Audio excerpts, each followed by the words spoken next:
Buenas noches. Siendo cumplidos y respetuosos por el horario, ya estamos en las 7 de la noche. Muchas gracias por la asistencia y muy felizmente le comento que hoy es el sexto webinar de investigación que hemos organizado en la Sociedad Colombiana de Ortopedia con nuestro grupo de investigación del CLEMI. Nuestros dos grupos de investigaciones que se conocen como investigación en componentes anatómicos GIGA, el otro de investigación en innovación y decisiones clínicas GIED, que estamos en un proceso, como les dije en anteriores webinars, de reconocimiento por conciencia bajo la dirección de nuestra directora de investigaciones, nuestra Magister Esperanza Peña y todo el grupo de investigación de la ESCOBA apoyándonos. Hoy vamos a hablar los errores en la publicación científica más frecuentes y tengo el gusto de presentarles a la doctora Constanza Moreno, quien va a iniciar nuestras charlas con el título ¿Qué evitar en la introducción? Y posteriormente el doctor Freddy Castañeda nos va a hablar de qué no olvidar en la metodología y finalmente yo, José Luis Osma, vamos a presentar qué hacer para que la discusión sea relevante. A todos ustedes muchas gracias y bienvenidos nuevamente a nuestro centro de convenciones virtual. Buenas noches, doctora Constanza, y bienvenida a este webinar Errores en la publicación científica de la Sociedad Colombiana de Ortopedia. José, muchas gracias. Muchas gracias a la sociedad por la invitación. De verdad que, como dice José Luis, es un orgullo pertenecer a este grupo de investigación y participar de estos webinares de investigación que, si bien no son muy taquilleros, son muy importantes y creo que es lo que nos hace diferenciarnos en cuanto a dejar de basar la vida en la experiencia y empezar a medirnos para ver que realmente de pronto las cosas no son exactamente como las pensamos. Entonces me corresponde hablar sobre qué evitar en la introducción. Que antes de empezar con qué evitar, yo creo que es importante acordarse de que lo que estamos tratando en este momento es de hacer un reporte de un estudio clínico. En los reportes de los estudios clínicos, uno se basa en esta, ¿cómo se llama eso? En esta sigla que es IMRAD, que lo que significa es simplemente llevar el orden de introducción, metodología, resultados y discusión. Digamos que las 4 cosas que uno debe plasmar cuando está haciendo un reporte de un estudio clínico que quiere ser publicado y que uno necesita de alguna manera ser recibido en una revista científica, pues se basa en estos 4 principios. ¿Qué dice la introducción? Básicamente 3 cosas. ¿Cuál es la importancia de su estudio? ¿Qué se ha hecho previamente a su estudio? ¿Y qué pregunta quiere responder? En los métodos, uno lo que pregunta es quiénes fueron sus sujetos de investigación, qué hizo con esos sujetos de investigación y cómo analizó sus datos. En los resultados, uno lo que va a ver es qué encontró. Después de que usted se hizo una pregunta, hizo ciertas cosas con sus sujetos de investigación, analizó su información, qué fue lo que usted encontró. Y en la discusión lo que uno busca busca decir es qué significa eso que usted encontró. Entonces vamos ahorita en los siguientes minutos a hablar sobre la introducción. Quise buscar la definición de la Real Academia Española de la Lengua y creo que la parte importante es que es la preparación que vamos a hacer para presentar lo que vamos a mostrar en nuestro artículo o en nuestra publicación, y es un preámbulo. Y eso es, digamos, la parte más importante. Al ser un preámbulo, al ser la parte inicial, usted necesita que sea suficientemente atractivo para que el lector, digamos que el lector en la segunda fase, pero por lo menos el revisor, el par revisor que le va a revisar su artículo, se interese. Entonces, digamos que la introducción tiene 3 partes o 3 cosas que deben tenerse en cuenta. Lo que ya habíamos dicho, el planteamiento del problema, los antecedentes y el trabajo previo que se ha hecho a lo que usted está tratando de buscar, y por supuesto la pregunta de investigación. Entonces, cuando usted habla del planteamiento del problema, tiene que hablar la naturaleza del problema y por qué dedicarle un espacio, o sea, cuál es la importancia de lo que usted está mostrando o quiere mostrar o quiere preguntar con su trabajo, y es por qué dedicarle a esta parte un espacio en la revista, y más importante que eso, debe recuperar o ganarse la atención del lector. Para esto, por supuesto, uno tiene que centrar la pregunta, tiene que enfocar esa pregunta, y una vez esa pregunta está, digamos, enfocada y organizada, uno debe buscar la manera de responderla. Sin embargo, es muy importante que en la introducción uno no vaya a contar cómo la va a responder. Simplemente uno de manera concisa debe poner la pregunta, y tiene sí que contextualizarla sobre lo que se ha hecho, es decir, trabajos previos que sean pertinentes, que hayan intentado contestar esa pregunta o que hayan sido como una base para empezar a contestar la pregunta que yo quiero contestar. Ay, perdón, me fui para el otro lado. Entonces, vamos a hablar sobre 9 errores que hay que evitar al escribir literatura. Voy a contarles una cosa. Esta página que se llama Treximo es un área de consultoría donde específicamente manejan muchos temas, incluyendo el escribir médico, el arte de escribir en medicina, que tiene una cantidad de normas que uno, cuando está empezando a hacer investigación y está empezando a mostrar sus resultados, a veces las hace un poco por imitación de lo que ha leído, por imitación de lo que ha incluido dentro de su investigación, pero no necesariamente con un orden que está escrito y que debe seguirse. Entonces, vamos a mirar algunas cosas que son relevantes para el momento en el que uno va a hacer la introducción. Entonces, lo primero que uno tiene que tener claro es que uno no debe subestimar la importancia de la introducción. La introducción no es otra cosa que el abrebocas a lo que usted va a decir. Si usted subestima la importancia, necesariamente va a perder la capacidad de atrapar al lector en lo que usted quiere hacer. Es muy importante ir al punto, es decir, si usted va a contestar una pregunta de investigación, va a contar qué ha pasado previamente a esto, pero necesita que el punto que usted quiere que quede claro, sea claro y esté explícito en la introducción. Debe ser razonablemente corta, debe evitar ante todo la información de los sujetos a los que usted se va a referir o sobre los que usted va a trabajar, o sus sujetos de investigación. Debe tener hechos, es decir, usted va a contar qué ha pasado previamente con las cosas similares a lo que usted va a preguntar, pero su pregunta puntual debe incluir los hechos que han pasado y no necesariamente va a contar qué va a hacer. Máximo debe ser el 10% del texto total de su artículo. Fíjense que es una parte bien pequeña, pero no por eso menos importante.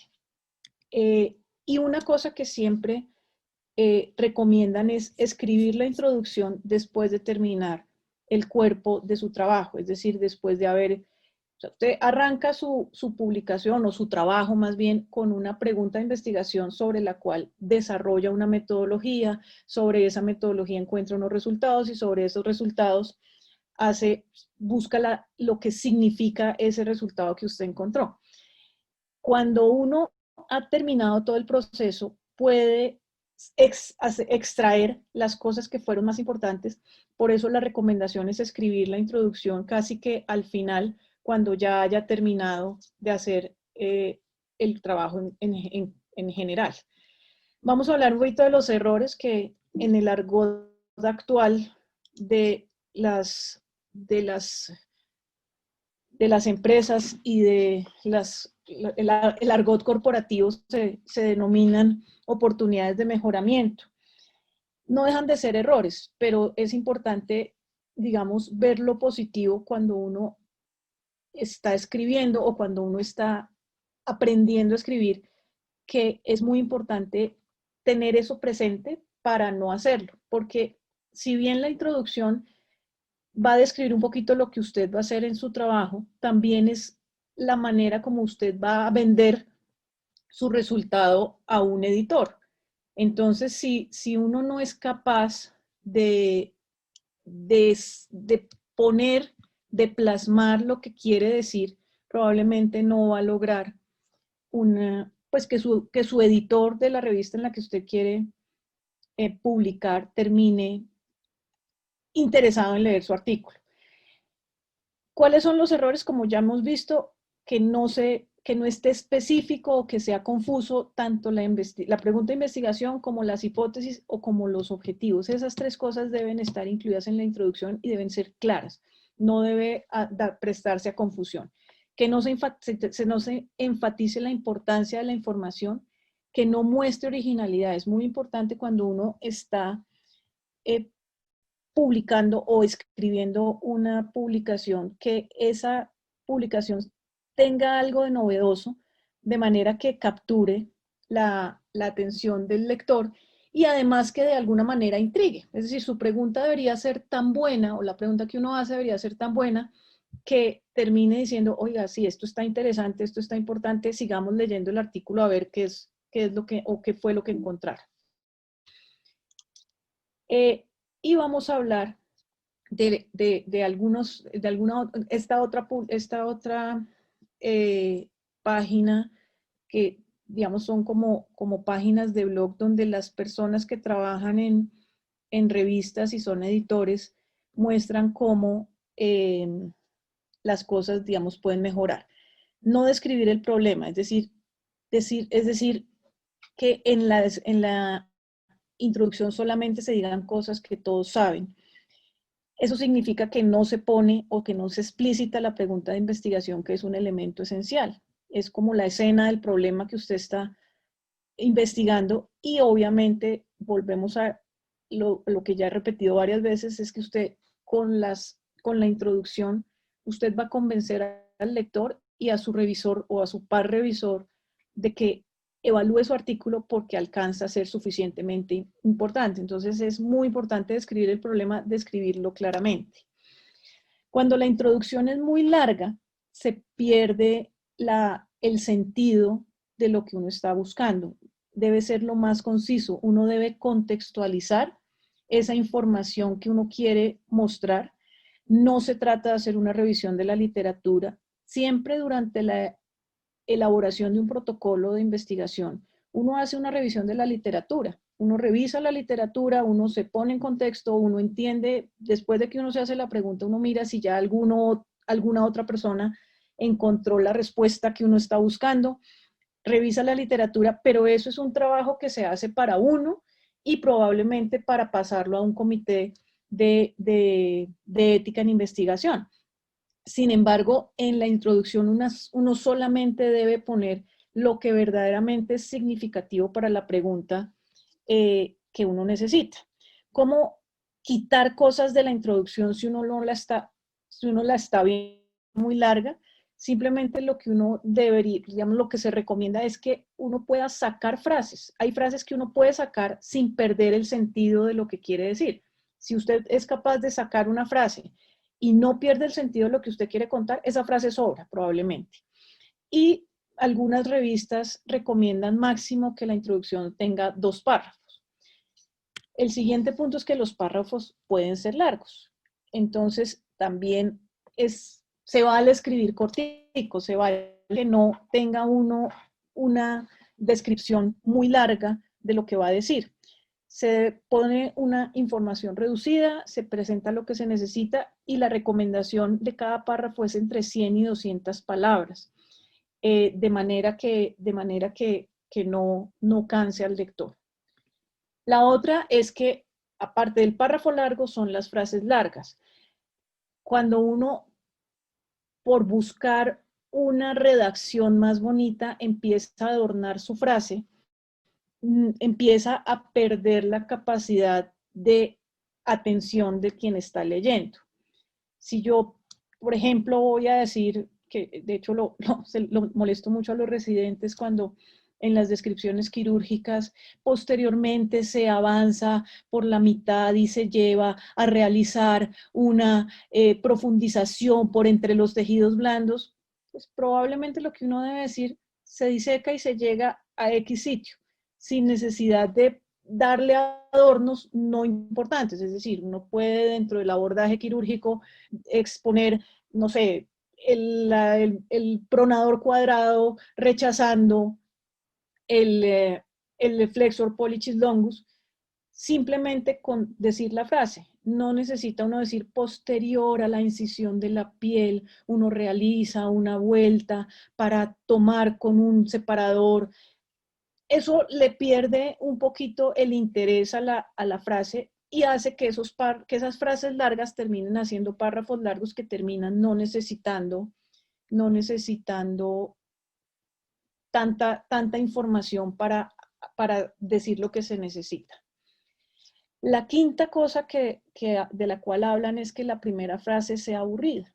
La primera frase tiene la ventaja de estar en la posición de poder para atraer al lector. Es poder hacer una idea general de lo que yo quiero decir o de lo que quiero mostrar en mi trabajo. Y pues existen como recomendaciones para el arte de escribir la primera oración.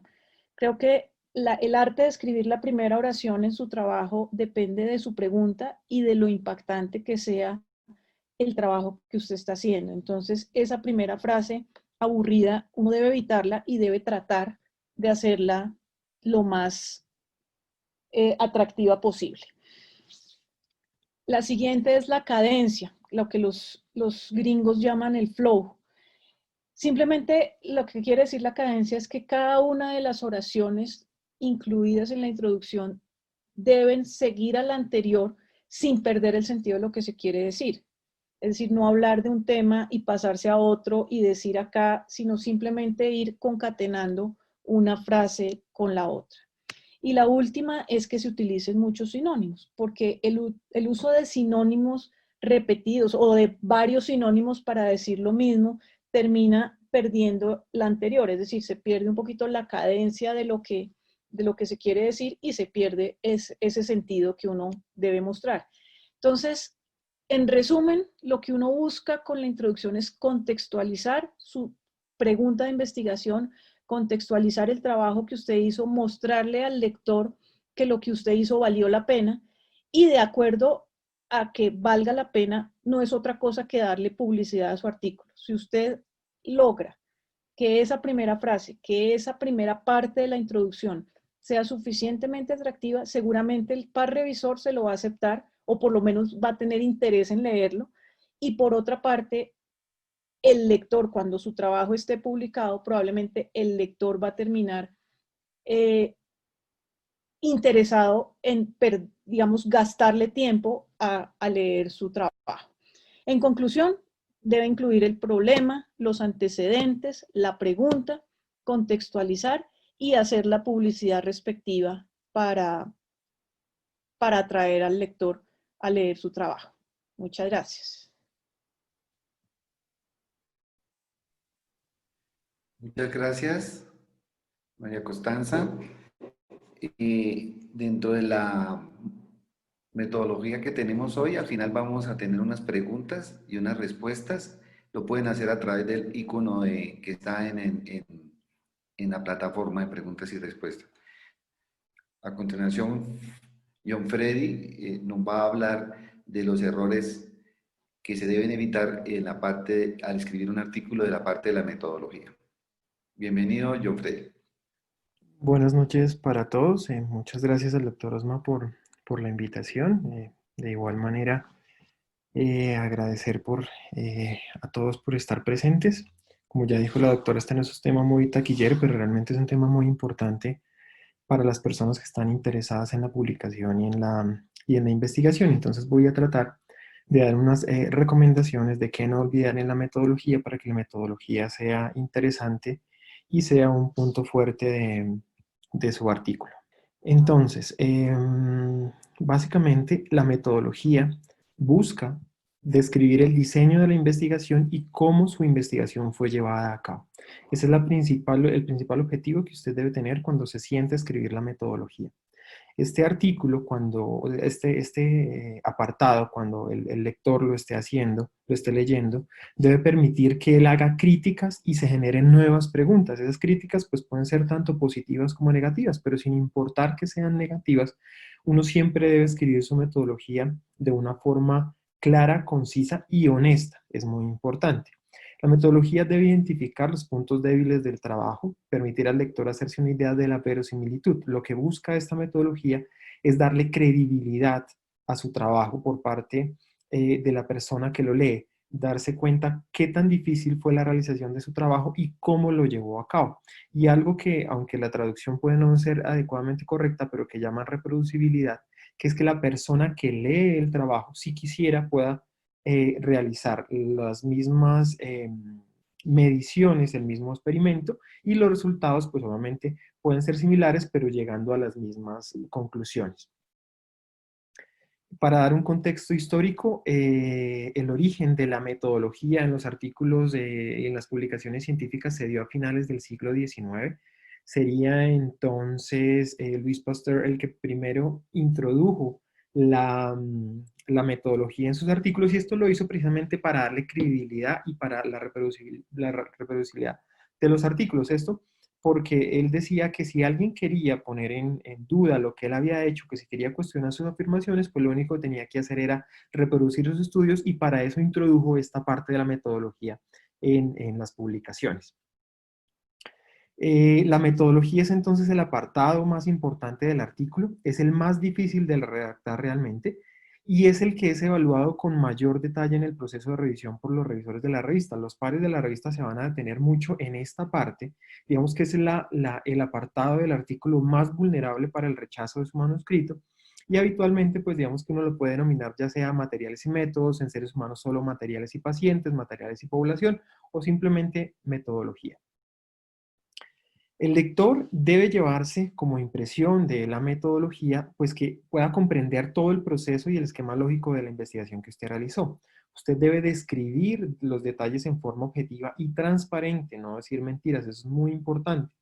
Evaluar la adecuación de la población al objetivo del estudio, que es básicamente ver cómo su pregunta de investigación se adecua a la población que lo está realizando, evaluar la extrapolación y cómo puede replicarse ese estudio si alguien quisiera hacerlo en otro lugar del mundo. Para esto incluso la metodología, hay unas iniciativas claras, que es la iniciativa STAR, por ejemplo, en la cual se considera que la metodología debe ser estructurada, transparente, accesible y publicada. Básicamente esto busca que sea un método específico. No nos gusta decir que existen recetas de cocina en lo que hacemos, pero la metodología debe ser lo más parecido a eso, a una receta, debe cumplir con unos parámetros específicos, dando siempre la misma información y permitiendo que el lector haga las mismas conclusiones de la metodología.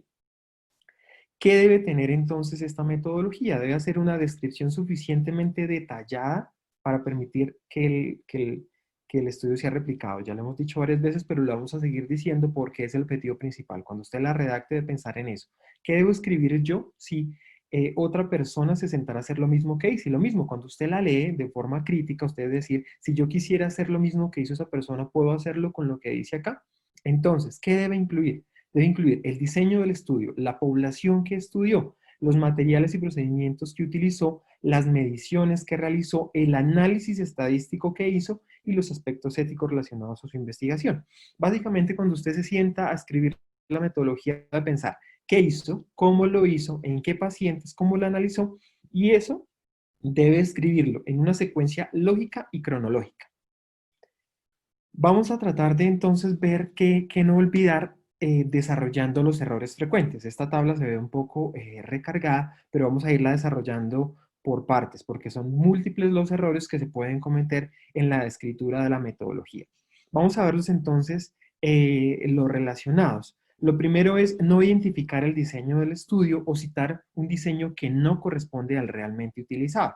Básicamente, si ustedes lo revisan, ese es un error bastante frecuente, no identificar el diseño del estudio. Este es un ejemplo, un estudio reciente, de este año incluso, en el cual de una vez en la metodología se inician con el comité de ética, que puede ser una de las opciones, colocar el comité de ética al final o al inicio de la metodología, pero no mencionan por ninguna parte cuál es el tipo de estudio. Entonces, usted tendría que leer toda la metodología y acorde a sus conocimientos en epidemiología, de hacer la deducción de cuál es el estudio que están desarrollando. Entonces, ¿qué hacer para esto? El primer párrafo de la metodología siempre debe reservarse para la descripción del estudio que usted realizó, una o dos frases del estudio realizado. Lo otro es citar un diseño que no corresponde, eso lo vemos también frecuente en algunos trabajos que se presentan. Citan un estudio, pero realmente usted ve las conclusiones, ve la metodología, ve el análisis y realmente no corresponde a lo que están diciendo. A veces simplemente lo colocan para tener un peso más dentro de la escala de la evidencia, pero realmente no desarrollan lo que supuestamente están haciendo. Entonces, recordar, esto es un resumen breve de lo que son los tipos de estudio, a cuando usted esté escribiendo su estudio de ponerle nombre y apellido. Entonces, recordar que los estudios primero se definen por el tiempo, si son prospectivos o retrospectivos. Recordar que si usted está viendo el desenlace y la exposición, se supone que si lo hace de la exposición al desenlace, básicamente es prospectivo, cuando usted puede evaluar qué pasó con esos pacientes. Pero si lo hace al revés, cuando usted mira el desenlace y luego revisa de para atrás la exposición, es un trabajo retrospectivo. Usted podría hacerlo en las dos direcciones. En caso tal, el trabajo se llama ambiespectral. Y si usted lo hace en un solo momento, en el cual mira tanto la exposición como el desenlace en el mismo momento, son los que se llaman estudios de corte transversal. Pues recordar que acorde a la manipulación que usted puede hacer de la exposición, si usted puede manipular la exposición, es básicamente un trabajo experimental que puede ser aleatorizado o pseudoexperimental. Si usted no puede manipular esa exposición, básicamente vamos a tener un estudio observacional que va a depender de qué. De si tiene un grupo control, usted tendría un estudio de tipo analítico y dependiendo de la dirección en que lo haga. Si lo hace prospectivo, es un estudio de cohorte con H. Retrospectivo sería un caso de caso control. Si usted no tiene grupo control, básicamente estaría enfrente, ya sea en un estudio de encuesta, cuando usted de encuesta o corte transversal, que son los tipos de estudio donde usted en el mismo momento mide tanto la exposición como el desenlace, o una serie de casos o un reporte de caso. Básicamente esto sirve para darle el nombre y el apellido adecuado al tipo de estudio que usted está realizando. Nosotros en ortopedia, pues básicamente tenemos, según lo que vamos a hacer, una versatilidad asociada a ciertos tipos de estudios que son para nosotros más fáciles. Para nosotros es muy difícil hacer ensayos controlados porque la ética a veces no permite, por ejemplo, que usted decida, no, a este paciente lo voy a operar, a este no. Básicamente lo que usted puede hacer es tratar de revisar o enfocar las complicaciones, por ejemplo, de una cirugía. Entonces, en el caso tal, usted podría utilizar un estudio de cohorte, un estudio de caso de control, ya sea que lo haga prospectivo o retrospectivo. Pero para nosotros es mucho más fácil cierto tipo de estudios por lo que hacemos básicamente. Cualquier diseño, recordar, es válido, es capaz de generar conocimiento siempre que esté justificado y que el proceso que usted utilice para este sea básicamente riguroso. ¿Qué más errores podemos identificar? Entonces, no identificar el universo o la población de referencia. Esto, entonces, recordar que la población es el conjunto de los pacientes con las características similares al que se refiere nuestra pregunta. La idea es que cuando usted hace la pregunta, su población, es decir, donde usted está tomando esa muestra, si, digamos, su patología es muy poco frecuente, usted seguramente tomará todos los pacientes que estén relacionados a esta, pero si su población por la patología es muy grande, usted lo que va a hacer es calcular una muestra. Si hizo ese cálculo de muestra, o ya sea que usted tomó toda la población, debe describirlo en la metodología, debe escribirse de dónde provienen esos pacientes. Debe definirse la población de forma temporal y geográfica, es decir, el hospital tal, en la fecha tal, provenientes de la ciudad tal, ya sea que sea un centro urbano, sea una población rural. Eso le permitirá, igual de la misma forma, a la persona que está leyendo el artículo hacerse una idea de qué tipo de población, qué tipo de pacientes son los que usted está evaluando. Y por ende, también debe calcular una muestra significativa. El cálculo de muestra, aunque puede ser un trabajo no tan fácil, digamos que para eso usted puede apoyarse en un epidemiólogo e incluso, digamos que dentro de la Sociedad de Ortopedia podrían consultar al grupo de investigación, cualquiera de nosotros puede ayudarle con ese cálculo, pero la idea es que usted calcule una muestra para que su muestra de esa población sea realmente significativa y los datos y la extrapolación que usted haga sean realmente válidos. En cuanto a la población y qué información poner en la metodología, en el artículo, básicamente debe colocar máximo la información demográfica. Este es un ejemplo claro, en un muy buen artículo, en el que se coloca la edad, el género, el número de pacientes en cada grupo, si fue que hubo grupos de evaluación, el tiempo de seguimiento y las características de los grupos. Recordar que usted los puede incluir, pero que no son resultados. No debe dar detalles adicionales. Básicamente para eso están los resultados, pero en los materiales sí debe dar esta información demográfica básica. Cuando usted ya definió qué población va a usar, qué muestra es la que es significativa, entonces usted debe decidir cómo completa esa muestra, es decir, cómo capta usted los pacientes. No debe describir no describir el proceso de captación de los sujetos es uno de los errores frecuentes, es decir, cómo fue elegida cada una de esas personas que usted incluyó en su trabajo. Otro error es no informar del proceso de asignación de los sujetos a los grupos de estudio si usted dividió su trabajo en dos grupos comparativos. Debe describir qué técnica utilizó. Entonces, para eso usted puede utilizar según las características de la muestra, si fueron por remisiones, si fueron, por ejemplo, las consultas que llegaron a su consulta particular, si fueron los pacientes que usted vio en urgencias. De todas formas, sin importar que el método haya sido muy sencillo, debe escribirlo lo mismo, para que la persona que lo lee se haga la idea de usted cómo hizo para llegar a esa muestra y a esa población. Y igual, pues si usted utilizó un método un poco más avanzado, ya recordar que existen técnicas de muestreo probabilístico o no probabilístico, que están algunas de ellas, pues las probabilísticas basadas en las técnicas de conteo y probabilidad. Y en el probabilístico puede ser simplemente por la experiencia. Usted decide, yo voy a incluir este o este, pero sin importar cuál de estos métodos usted haya utilizado, descríbalo. Eso es lo importante. Descríbalo de forma consciente y clara de cómo lo realizó. Lo otro es definir insuficientemente los criterios de selección. Después de que usted ya definió cuál es muestra, cómo la captó, debe definir cuáles sí y cuáles no incluyó. Entonces, básicamente, usted especifica, puede hacer si quiere una lista, puede hacer un cuadro, pero debe definir qué pacientes incluyó, qué pacientes no. Cuáles participaron, cuáles no. Y recordar que los criterios de exclusión de los trabajos no deben ser simplemente la negación de los criterios de inclusión, no. Los criterios de inclusión deben ser criterios específicos por los cuales un paciente no puede ingresar a ese estudio.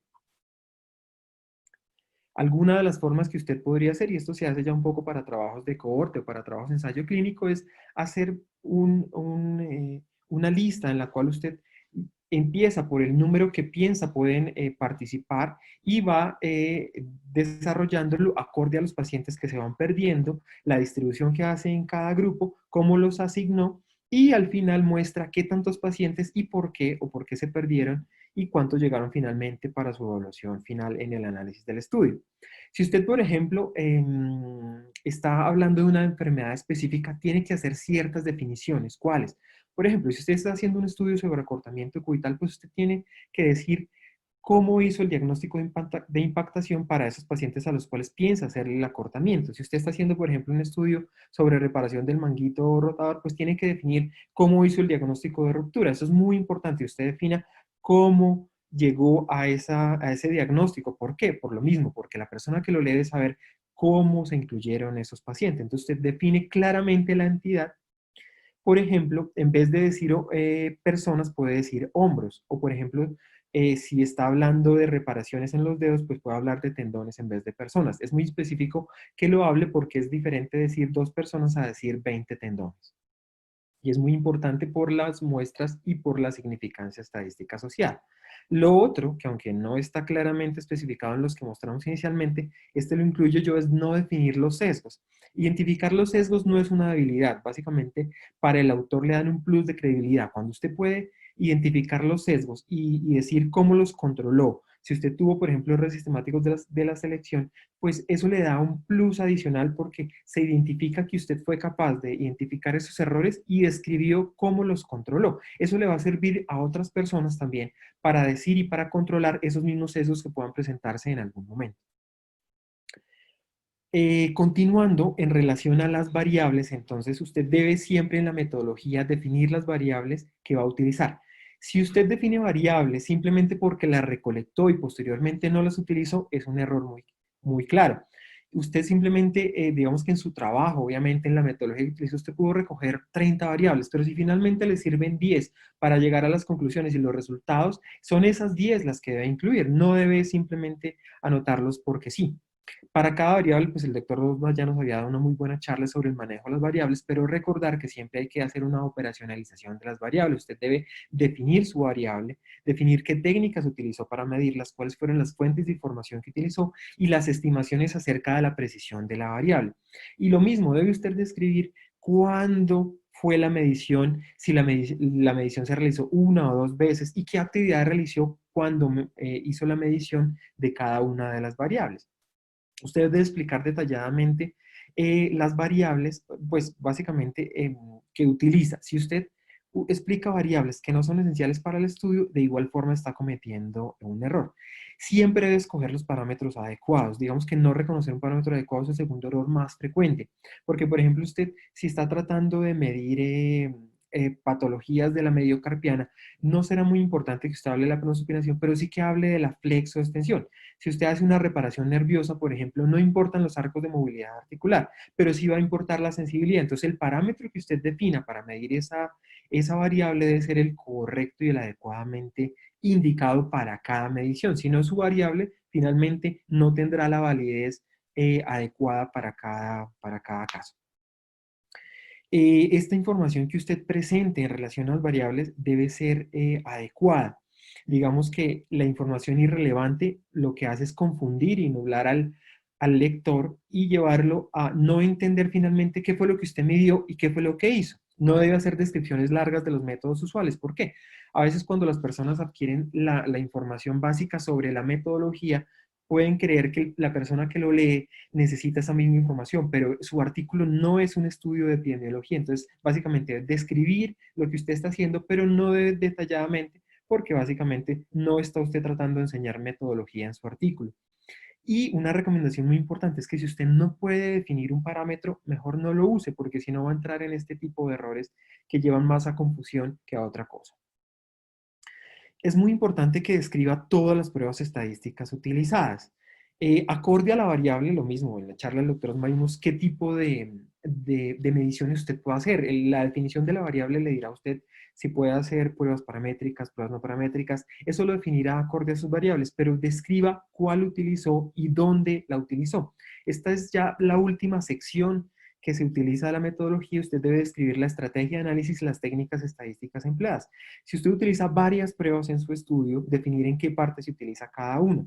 Ya dijimos, si es una prueba frecuente no es necesario escribirlas, pero si es una prueba no tan frecuente, si es una prueba poco habitual, que es un método estadístico no usual, usted debe hacer una breve explicación y si quiere puede hacer una cita bibliográfica para que la persona que quiera saber más acerca de esa prueba se remita y pueda leerla. Siempre es importante mencionar el programa estadístico en el cual realizó las mediciones, indicar la naturaleza de su hipótesis, si es unilateral o bilateral, el nivel de significancia y los métodos para contrastar resultados si tuvo dos grupos de comparación. Por último, los errores pueden estar relacionados con omitir información o incluir información que no debemos incluir en este apartado. Por ejemplo, usted debe colocar siempre cuántos observadores, cuál fue el mecanismo de reclutamiento de los pacientes, cómo se ha controlado la calidad de los datos recogidos, cuál fue el tratamiento, si por ejemplo está hablando de un ensayo clínico, si hubo un periodo previo a la intervención que no se realizó ningún tratamiento, qué técnicas de registro utilizó. Si usted, por ejemplo, hace una descripción de una técnica quirúrgica y debe describir sus recursos, si usted está hablando de una técnica que ya fue escrita, simplemente menciónela, no tiene que escribir la técnica. Pero si es una técnica nueva, usted está haciendo una modificación de la técnica, ahí sí tiene que escribir detalladamente por lo mismo, porque ese es el plus de escribir como usted lo hizo y que la persona que lo está leyendo pueda pues, reproducir esa técnica que usted está utilizando. Si usted va a utilizar algún material y ese material es un instrumental ya conocido, pues por ejemplo una placa de radio distal, simplemente mencione si utiliza una placa de radio distal. Pero lo que se debe evitar es que usted haga una publicidad intrínseca de los artículos sin tratar de siempre mencionar cuál uso, a menos de que esté recibiendo, pues, honorarios por lo que está haciendo. Si usted utilizó alguna encuesta o algún tipo de medición, debe especificar si esa encuesta ya fue validada previamente. Si usted, por ejemplo, dice, el resultado fue bueno, defina qué es bueno, defina qué es malo, defina qué es excelente. Es muy importante para no crear digamos que mediciones que no son concisas o específicas. Y definir, por ejemplo, cómo se evalúa el dolor, si usted utilizó la escala visual análoga, cómo definió la satisfacción. Todo eso es muy importante para lo mismo, para que la persona que lo lee pueda reproducir sus métodos. En la metodología no se debe incluir información que corresponde a los resultados. La norma principal es que debe darse información suficiente para que los procedimientos puedan ser reproducidos por un colega competente.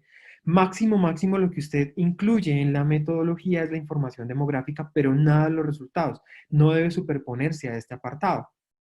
Debe escribir al final si usted fue aprobado o no por un comité de ética y recordar siempre tener o tratar de establecer un orden lógico en la descripción de la metodología. Es básicamente tratar de ver el orden más apropiado para que sea entendible. Siempre debe ser lógico y cronológico, pero si usted debe escoger, siempre debe escoger en que sea lógico, porque a veces si usted lo hace solamente cronológico, puede que la lógica no sea la adecuada. No debe realizar descripciones superfluas innecesarias. Si usted no debe escribir algo que sea necesario ni que sea importante, no lo haga. No hacer descripciones obvias tampoco. Por ejemplo, si usted va en la técnica, que es una técnica para evaluar, para hacer incisiones en el radio distal, pues usted no debe escribir que hizo incisión de la piel, tejidos de la subcutáneo, no, usted simplemente dice, y utilice el abordaje de Henry, por ejemplo. En cuanto a la redacción, por último, la mayor parte debe escribirse en pasado, porque son acciones que usted ya realizó. Debe evitarse usar la primera persona. Si, por ejemplo, sus materiales y métodos son muy extensos porque debe hacer una descripción muy detallada, pues utilice subtítulos. Eso hará que el lector no se pierda, no se aburra y que básicamente pueda entender lo que usted está haciendo. Trate de utilizar un estilo directo, claro y transparente, utilizando siempre frases cortas y sencillas, y no se olvide siempre de revisar la sintaxis y la ortografía. Esto es para no olvidar que son muchos los errores asociados a la metodología, pero lo mismo, usted puede pedir ayuda, usted puede utilizar ciertos tips para no olvidar esto, y es que no es necesario ser un experto en metodología. Al final del capítulo, el lector lo que debe saber de lo que usted escribió es poder darse una opinión de lo exhaustivo y exigente que ha sido el trabajo que usted hizo, por ende, de la credibilidad que tiene su trabajo. Hay una cosa que usted puede hacer y es darle la copia de la metodología a un colega y preguntarle si entendió los métodos. Si eso es verdad, digamos que su metodología probablemente esté bien escrita. Y usar las recomendaciones bibliográficas disponibles. Ya existen muchos artículos y muchas iniciativas que le ayudan a usted a hacer como una lista de chequeo, vuelvo y lo digo, para que su metodología sea la mejor. Entonces, digamos que está el STROBE cuando usted está hablando de estudios observacionales, está la declaración Consort. Si nos damos cuenta, en cada una de estas, o el ACUAS, por ejemplo, cuando usted está haciendo estudios de validación diagnóstica, en las cuales usted simplemente tiene que mirar cada uno de los ítems y darse cuenta si en su metodología está. Entonces es como una lista de chequeo que usted tanto le sirve para hacer una lectura crítica de los artículos como para que su metodología sea la mejor. Recordar que dependiendo de su metodología, así mismo será la credibilidad de su estudio y asimismo será la probabilidad de publicación de su artículo. No olvidar entonces que debe incluir el tipo del estudio, la población, los criterios de selección, la definición de las variables, la identificación de los sesgos, los recursos que utilizó, cuál fue su plan de análisis y pues cómo hizo el análisis de esas variables y los aspectos éticos. Eso es básicamente lo que usted debe incluir. Si tiene en cuenta todo esto, seguramente su metodología será la mejor y no tiene un chance a que rechacen su publicación. Muchísimas gracias. Muchas gracias, John Freddy. Muchas gracias. Bueno, nuevamente buenas noches. Me corresponde para el final de este webinar hablar qué hacer para que la discusión sea relevante y vamos a hablar qué errores también se cometen, como muy bien lo hicieron María Constanza y John Freddy en sus excelentes conferencias que me precedieron.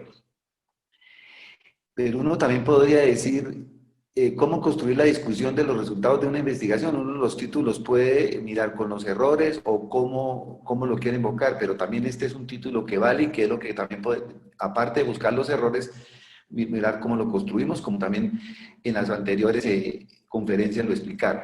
Estos ya saben mis conflictos de intereses. En la Sociedad Colombiana de Ortopedia, en el grupo de investigación CLEMI, y soy el presidente de la sociedad, pero soy también profesor de la Universidad Industrial de Santander como profesor asociado. Tengo dos objetivos para el día de hoy. Conocer la estructura de una discusión y saber qué deberíamos saber hacer en una discusión, o sea, para evitar errores. No sé si ustedes leyeron, y los invito a leer, un editorial de la Carta Ortopédica de este año, en enero o febrero del 2020, cuando lo hice, pues que íbamos a pensar que íbamos a estar en esta situación de pandemia y retiro. Pero lo hice también con esa situación de la vivencia que he tenido a través de estos últimos 12 o casi 13 años he metido en esto de la investigación, porque una de las situaciones que a veces son injustas es cuando presentamos nuestras tesis de grados, ya sea de posgrado, de maestría, especialmente ya para el doctorado ya uno ha aprendido, pero que nadie le enseña a uno a hacer todo esto que estamos explicando hoy, cómo hacer una discusión. Y entonces el día que se presenta la tesis, el jurado evaluador o los que comentan dicen, estuvo muy bien, pero la discusión no fue la mejor. Pero a veces no la enseñamos y por eso la tenemos que recordar para no fracasar. Entonces, unas situaciones que nos lleva a hacer estos webinars también es las vivencias personales y la necesidad de que tenemos que aprender primero cómo se hacen las cosas y poco a poco nos vamos desarrollando. Entonces, hacer la introducción, la metodología y vamos en una parte muy difícil que es la discusión. Ya lo dijimos y ya lo han dicho mis antecesores, para poder hacer una efectiva, una publicación científica hay aspectos básicos. Tener claro el pensamiento, la idea, lo que vamos a expresar en cualquiera de los aspectos, ya sea en introducción, en metodología o en la discusión. Tener clara la estructura, tener notas de estilo. Y por eso Samuel Johnson decía, quien escribe sin esfuerzo, lee sin placer. Entonces, a medida que uno va haciendo el esfuerzo de aprender, lee con más placer y se hace más crítico, inclusive no reactivo, sino proactivo a la situación de publicar. Las guías de publicación están hace tiempo, ya vienen un tiempo colaborando, nos conocemos la de Strobe, la del Consul, Prisma, hay muchas que en esta dirección las podemos encontrar. Inclusive aquí hay cómo hacer, en esta página se reporta cómo hacer un reporte de caso o cómo hacer un póster. Hay guías. Entonces todo ya está, hay consensos, hay acuerdos y todo uno lo puede hacer. Si uno se entrena y mira cómo hace las cosas, el fracaso disminuye el riesgo. O sea, quien está preparado gana la mitad de la batalla.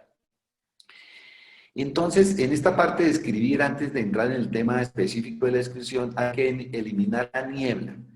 Hay un término de niebla, los dos libros que tienen menos niebla son la Biblia y el libro de Shakespeare, porque claramente no tienen tanta descripción de palabras, como muy bien lo decía María Costanza, se simplifican los pensamientos, se hacen simples las frases y se evita tanta jerga y sobre todo siglas o acronismos cuando se escribe. Entonces hay que eliminar tanta circunstancialidad y ser más claros y concisos al escribir. La discusión no es fácil definirla a veces y hacerla, no es fácil. Y es la más difícil de escribir. Pero ustedes vieron que John Freddy y también con María Constancia hablaron de lo mismo. Lo que pasa es que cada parte de un artículo o del protocolo no son fáciles, son difíciles. Y si no se tiene la metodología, puede caer en la confusión y en el error. Y como siempre lo he leído en el libro de Robert Day, en este pensamiento que está ahí, no utilizar la técnica del calamar, ni tanto para la introducción, ni para métodos, y menos para la discusión, porque hacemos lo que llamamos la nube de tinta, escribir y escribir para justificar algunos hallazgos, puntos no muy claros, ni en la metodología, ni en los objetivos. Entonces, por una discusión deficiente también rechazan los artículos así como están mal hechos la metodología o como puede estar mal hecha también una introducción. Una mala discusión se pueden rechazar los artículos. Entonces, vamos a mirar las componentes de una discusión. El primero, exponga los resultados de acuerdo a los objetivos y a la hipótesis que planteó en la introducción. tiene que indicar qué indican esos resultados, qué principios, qué relaciones tienen y cómo lo puede generalizar. No hay que recapitular, no hay que convencer a nadie, hay que expresar éticamente lo que encontró en este primer párrafo, en la primera parte de la discusión. Segundo, si hubo alguna situación de la hipótesis o el objetivo o metodológicamente o estadísticamente no se pudo realizar, hay que señalar los aspectos no resueltos en esa investigación. No alterar los datos que no cuadran. Eso es falta de ética. No se debe hacer ni en texto ni en resultados ficticios. No hay que ocultar lo que pasó. Si no se obtuvo una respuesta a la pregunta o la metodología no alcanzó a dar respuesta tanto estadísticamente como en algunos hallazgos observacionales, tenemos que ser claros y tenemos que ser ético en decirlo. Contraste de los resultados es el tercer punto de una discusión. Siempre interpretación con la literatura ya escrita. En esta parte, inclusive, la norma de estilo hay que escribirlo en pasado, porque es el pasado de la literatura. Y miren que así como en la parte de introducción y en la parte de estado del arte o el marco teórico hay una cantidad de bibliografía, claramente las referencias, el 45% pueden corresponder a la discusión porque se contrasta en una forma racional con la literatura. Tampoco hay que hacer una revisión de tema acá, pero claramente hay que hacerla para mirar cada uno de los objetivos y nuestros hallazgos, cómo se compara con lo que hay en la literatura, y también se puede traer bibliografía que se tuvo en la introducción como planteando el problema o la justificación. Hay que tener en cuenta que la bibliografía o las referencias empiezan desde la introducción. La número 1 empieza ahí y las finales, pues lógicamente, se complementan con las referencias de la discusión en contrastar nuestros resultados. Enunciemos las debilidades del trabajo. Muy bien, Freddy habló de los sesgos que ya se pueden venir desde los materiales y métodos, pero también tenemos que ver cuáles fueron explícitamente evitados y cuáles fueron encontrados, porque eso nos da seguridad y honestidad. Y qué limitaciones tienen desde el tipo de metodología o el tipo del cálculo de la muestra o el tipo de diseño que hicimos para tener en cuenta la metodología y que seguramente para quien vaya a hacer la misma pregunta sea reproducible o que mejore los resultados conociendo los errores que se cometieron en nuestra publicación, o si queremos hacer otro tipo de diseño con mejor evidencia, pues evitemos estos sesgos. Entonces hay que ser honestos en enunciar nuestras debilidades. Quinto, apliquemos las prácticas de investigación. Entonces, ¿qué aplicaciones tenemos de los resultados de la investigación en la vida normal? ¿A la población o a qué grupos? Es decir, no terminar a veces la discusión con un suspiro, sino conectar con una palabra o unas frases de motivación. Pero esa motivación tiene que ser lo más sencillo. ¿Dónde vamos a aplicar nuestros resultados? Para recordar y aplicar, la discusión se compone entre 4 y 5 párrafos que hemos visto en estas diapositivas anteriores. Pero para revisarlo nuevamente, el primer párrafo, ¿qué mostró nuestro estudio? Se resolvió la hipótesis, se resolvieron los objetivos. El segundo párrafo es el contraste, refuta o se confirma con la literatura de nuestros hallazgos. Ya lo dijimos, corresponde a más o menos entre 40 y 45% de las referencias, que vamos poco a poco uniendo, hilando esa lógica en cada uno de los párrafos. Miremos nuestras debilidades y fortalezas de acuerdo a los hallazgos y de acuerdo a la metodología y quizás a los resultados estadísticos que obtuvimos, y mirar qué fue el problema, si es un estudio, si era comparativo o analítico, si fue una falta de poder o alguna circunstancia tenemos que hacer para mirar si comprobamos o no comprobamos la hipótesis y lógicamente con qué relevancia clínica, porque ya lo hemos visto en los anteriores webinares que todo no tiene que ser estadístico y significativo, sino que miramos el tamaño del efecto y qué relevancia clínica tienen nuestros hallazgos. Y el último párrafo, cuarto o quinto, las conclusiones y qué va a pasar claramente y con sencillez y para dónde vamos. Y no terminar muchas veces que hacer esos párrafos que siempre leemos que necesitamos estudios de más poder, necesitamos hacer nuevas investigaciones. No, hay que hacer párrafos que terminen en una conclusión clara y de visión a futuro para mejorar o para seguir reproduciendo los resultados obtenidos o hacer otra situación metodológica para ir resolviendo las dudas de las preguntas de investigación. Entonces, estos son los 4 o 5 párrafos que se componen una discusión.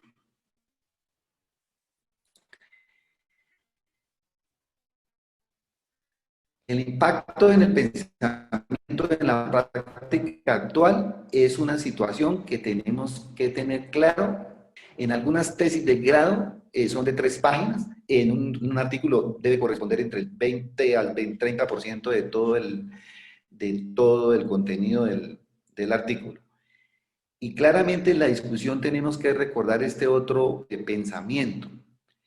Digamos lo que los resultados significan en la discusión, no lo que usted piense que debería significar. Entonces ahí viene la parte no honesta, la parte emocional y la parte de la teoría del calamar en que se llenamos de tinta porque queremos justificar lo no justificable o hallazgos que no se tenían o objetivos que no se tenían en cuenta o variables que nunca se manejaron. Entonces claramente eso es uno de los errores que tenemos. Resumiendo los errores, que es el objetivo y el título de este webinar y en este caso la discusión, debemos realizar una discusión no centrada en los resultados. Falso. No, la tenemos que ser centrada en los resultados. O sea, realizar una discusión no centrada en los resultados es un error. Convertir la discusión en una revisión de tema, ya sabemos que tiene un porcentaje alto de literatura, de referencias, pero es que son contrastadas. No, el revisión de tema y la parte teórica se debió haber hecho en la introducción o en la parte del marco teórico que se tenga en el artículo o en la tesis de grado. Repetir innecesariamente los resultados sin interpretarlos. ¿Sí?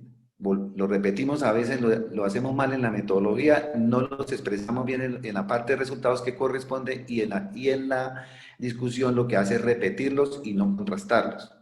Entonces, eso lo tenemos que tener muy claro. Ahora, repetir conceptos ya planteados en la introducción no tiene objeto, para eso se hicieron en la introducción, se desarrollaron en la metodología y lo que vamos a presentar es el análisis de lo que encontramos nuestra investigación de acuerdo a los objetivos tanto general o específico de nuestra investigación. Exagerar, a veces podemos ser muy poco sencillos, exagerar la importancia de los resultados. Eso es un error también en la publicación de la discusión y conceder importancia solamente a lo que dije previamente, la significancia estadística, sin evaluar la magnitud del efecto de la comparación o la relevancia clínica. Entonces tenemos que comparar y sopesar tanto la parte estadística como qué fueron la diferencia de los hallazgos, si estamos hablando de una proporción de infección de un lado con el otro a técnica, o mirar la diferencia en tiempos de recuperación de incapacidad de una técnica con la otra. Entonces claramente hay que mirar la magnitud del efecto o la relevancia clínica y lógicamente darle un valor a la parte de significación estadística, que es lo que corresponde a nuestro análisis de hipótesis o prueba de hipótesis. No confrontar los errores, eso es otro error, ya lo hemos repetido. En estas conferencias uno repite varias veces porque lo importante es que quede el mensaje y que cada vez que hagamos esto, parte de los artículos, cometamos el mínimo de errores y podamos ser bien leídos y bien aceptados por nuestros revisores en la revista donde apliquemos nuestra investigación. No relacionar los resultados con la hipótesis y el objetivo del trabajo es uno de los errores también frecuentes. Polemizar innecesariamente en forma trivial, o sea, la tinta, escribir lo que no tienen que describir o defender lo indefendible.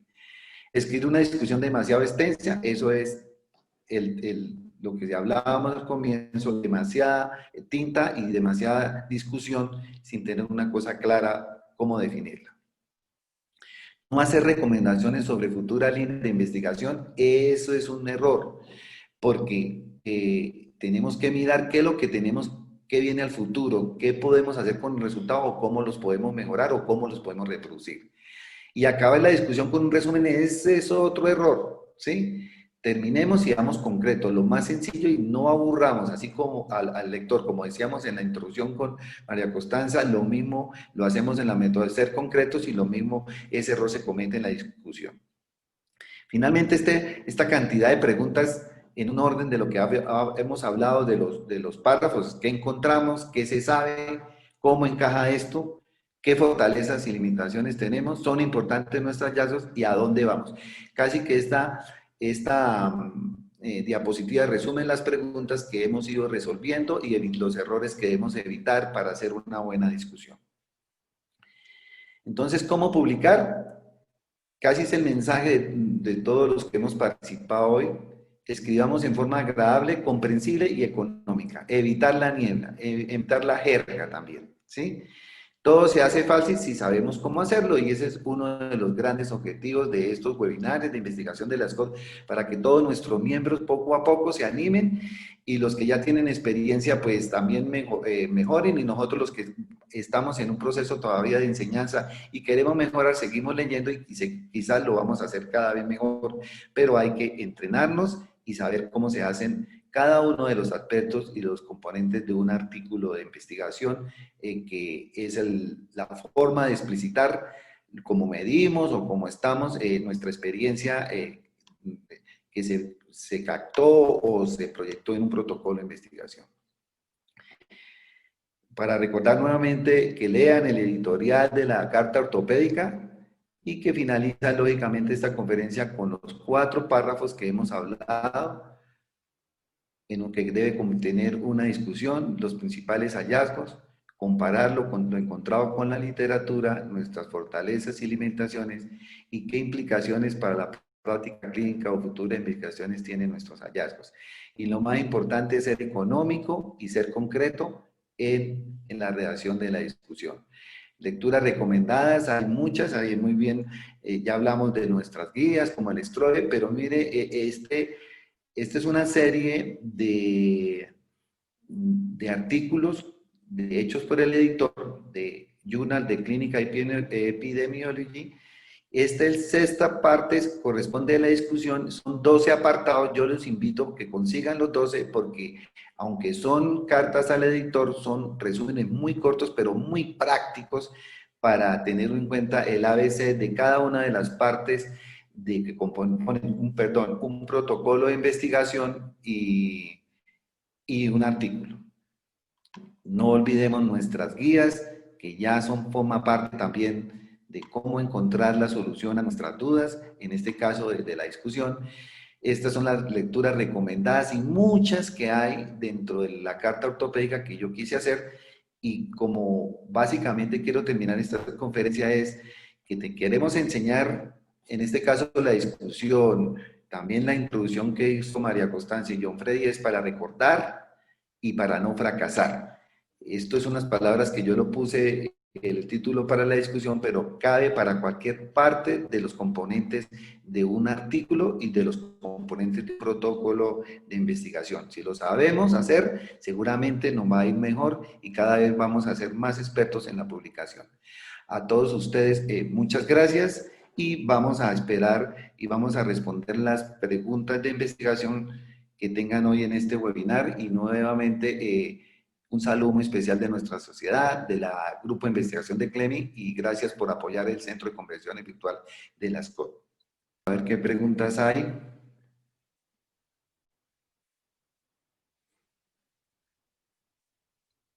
No tenemos pues no tenemos preguntas, lo que yo veo ahí. Hay una situación clara o quedó muy bien claro. Entonces yo felicito o nos felicitamos todos porque explicamos muy bien, ¿sí? O también estamos conectados con personas que también yo sé que se conectan, personas que nos apoyan mucho y que tienen el grupo de investigación que nos ayuda, el grupo de la Comisión de Educación, que estamos claramente cada día tratando de aportarle a nuestros miembros de la sociedad la metodología que es muy importante.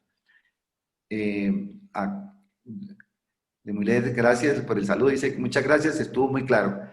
Pues en este momento tenemos estuvimos alrededor de 60, 70 conectados, que para mí es un éxito. seguramente Hay los una conectados pregunta, José, hay una pregunta. van a ser los Dice, multiplicadores. ¿Hay una pregunta? sí, señor. No la veo. Dice, está en sí, ya la acaban de poner. Andrea Sofía Blanco Espinosa pregunta, ¿existe alguna indicación de colocar algún número de referencias en la discusión? Es decir, número específico de referencia en la discusión. O sea, casi normalmente no lo hay, pero debe corresponder, para no exagerado y no contrastar que no debe ser una revisión de tema, debe corresponder al 45% de todas las referencias del artículo. ¿Sí? ¿Ya? Porque tampoco tiene que ser, si el artículo tiene, normalmente los artículos de revisión tienen 40 referencias, se piden, o 50, ¿sí? Por ejemplo. Entonces, si son 50, el 45% serían, Dios, serían como unas 30, ¿sí? O 20 y pico, ¿sí? O sea, que tiene que ser equilibrado. Una cosa que tenemos que aprender en eso es que normalmente ustedes ven muchos artículos que quieren sustentar alguna teoría y ponen referencia, por ejemplo, 8, 9, 10, 11, 12, como casi que se acaba todo la amplitud de la página de referencia. Eso lo que demuestra es inseguridad. No pueden pasar en un párrafo, si uno lo quiere referenciar, tiene que tener claramente a no ser que sea histórica, las referencias que sustenten lo que pasa en los últimos 5 años, por ejemplo, de lo actual, y no deben pasar de 6. Casi siempre cuando uno pone 1, 2, 3, 4, 5, 8, 9, 10, eso es lo que está demostrando esa inseguridad del autor. ¿Sí? En la parte editorial se revisa mucho eso. ¿Sí? A no ser que sea un tema muy específico de contrastar o revisar sustentar algo, pero no debe ser muy largas las referencias en cada párrafo. ¿Sí, María Constanza? Un comentario específicamente con el número de referencias es que hay que fijarse cuando uno va a hacer la publicación en las guías para el autor, porque cada tipo de artículo, algunos, como por ejemplo las series las reportes de caso o las revisiones, o dependiendo del tipo de artículo, excepto que sean artículos originales, muchos de estos artículos tienen un límite de referencias. Entonces hay que tener eso en cuenta para que uno no caiga en el error que a veces no es necesario poner miles de referencias si uno tiene 5, 10, 15 que sean específicas y que uno realmente encuentre sentido para la pregunta y para basar su trabajo de investigación, es más que suficiente. No necesita uno poner la referencia de la referencia de la referencia porque termina siendo ruido y no tanto utilidad. Y ustedes lo han visto todos hemos leído esas páginas, casi todo el renglón lleno de referencias. ¿Sí, Freddy? No, iba a decir que es muy útil revisar las recomendaciones para los autores y de acuerdo, la gran mayoría de revistas recomiendan que uno utilice menos de 10 referencias para los reportes de caso y más o menos 25 si es un trabajo original. Entonces, sin duda hay que entrar, descargar la lista de recomendaciones para los autores y según eso mirar qué tantas referencias se exigen. Algunas no ponen un límite, pero la gran mayoría sí lo hacen. Sí, claro. Le ponemos un límite casi como estándar, es 50 referencias para artículos de revisión. ¿Sí? Es un artículo de narrativa o una revisión. Entonces, y no leemos las indicaciones de los autores, tanto en las revistas internacionales como en la nuestra. Nuestro editora y todos los que hemos revisado tenemos problemas entre nosotros mismos porque ni siquiera tenemos esa cultura. ¿Qué es lo que solicita la Sociedad Colombiana de Ortopedia y su revista para hacer un suplemento, para presentar un artículo de revisión? ¿Sí? Y casi siempre empieza el caos porque el primer peaje es que se le devuelve el artículo porque no cumple ni con las normas de estilo, ni con la política editorial, ni con las indicaciones. Aquí en nuestras sociedades pues somos lógicamente lo que estamos enseñando y tratando de ayudar. En otro lado no hay diálogo, de una vez rechazado. Nosotros lo que estamos es construyendo y lo mandamos a corregir y algunas cosas en su momento, pero en otro lado, hasta luego, rechazado porque no no se cumplieron las indicaciones de los autores, empezando por el tipo de letra. Puede que todo esté bien, pero el tipo de letra está mal, o el número de palabras en el resumen, o todo el artículo, son 4.000 palabras en promedio, ¿sí? Que se juegan con esos valores, porque eso también son costos económicos para las revistas, y eso es una situación de cultura, y es mirar las instrucciones, siempre, y lógicamente mirar todas estas guías y toda la metodología desde el título hasta las referencias para que no fracasemos en nuestros intentos de publicar. José, hay una pregunta en el chat que yo no le tengo respuesta, pero no sé si John Freddy o José la tengan. La pregunta a Juliana Pachón, si hay algún consejo en el momento de redactar artículos científicos con enfoque social. No sé. Bueno, es una buena pregunta y no la tengo porque es que nosotros siempre estamos en investigación cuantitativa. Pero yo pienso que la metodología bien, porque eso sería situación cualitativa, investigación cualitativa. Pero lo que siempre nos enseñan, nos han enseñado, independiente de los reportes, ya sea investigación cuantitativa o cualitativa, es que lo primero que uno tiene que hacer, los dos primeros párrafos que tiene que, o sea, bloques que tienen que poner bien, primero la metodología, ¿sí? Después hacer muy bien los resultados, ¿sí? Posteriormente, hacer una muy buena discusión y después, como muy bien a Constanza, hacer la introducción, ¿sí? Entonces, y casi finalmente a veces uno mira, reevalúa si el título era el mejor o no, ¿sí? A veces uno puede volver a tocar y ir tomando esa situación. Pero la respuesta clara, yo creo que la metodología de todo. Lo que pasa es que los estilos y la forma de metodología creo que no cambia, pero la investigación cualitativa sí tiene unos parámetros que yo no conozco porque no me he entrenado para investigación cualitativa, pero debe ser la misma metodología ¿sí? que se utiliza para esto, para investigar, lógicamente, porque es lo mismo, ¿sí? La forma de evaluar esas preguntas o esos cuestionarios sociales y de impacto, sobre todo en estas épocas de análisis social, pues ellos tendrán su forma de hacerlo, pero yo pienso que es la misma forma de organizar el artículo. Sí, de acuerdo, eso existen para ese tipo de artículos como una serie, igual como lo dijimos hoy, también existe una serie de recomendaciones en la metodología. Realmente nosotros, digamos que hacemos otro tipo de investigación y desafortunadamente uno como que deja a un lado ese tipo de cosas, pero es importante también saberlo.